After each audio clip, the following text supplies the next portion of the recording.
because he was on his way to the Union because he was a student at the university, and he'd been up most of the night studying, and he had an exam. And he's trying to study some more, and he could hardly stay awake. So he was on his way to the Union to get a cup of coffee. But he didn't have any money with him. And he didn't know how he was going to get this cup of coffee. All he had was a check that was too large to cash. And so later on he told me that my coming up and asking him for offering a cup of coffee to him felt like the providence of the Lord taking care of him.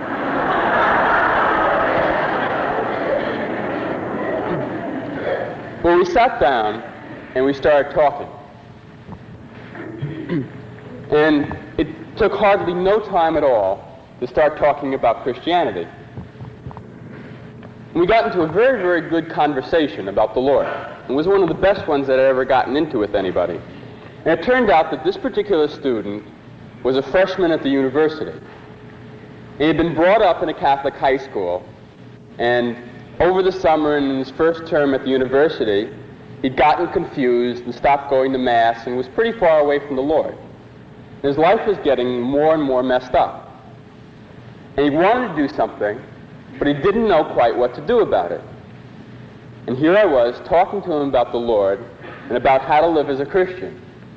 And he was beginning to see what it was that he needed to do and how to reestablish his relationship with the Lord and how to have his life come back into order again.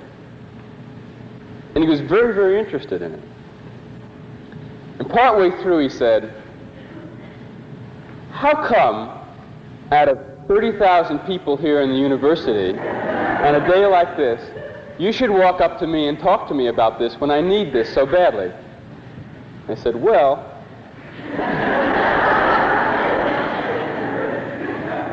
And then he said something that somewhat flabbergasted me, and that was, his mother was a very good Christian, and he'd been home the week before.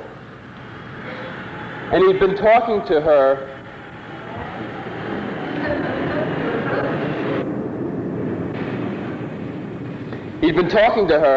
about the situation at home and about all the troubles that he was having. And she had been praying for him.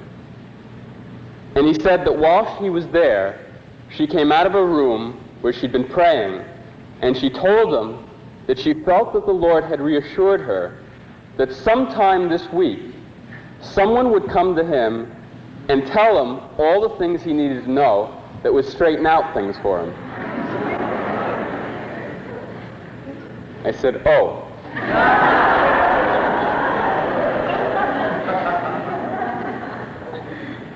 Well, by the time he got done, he was very excited about the whole thing.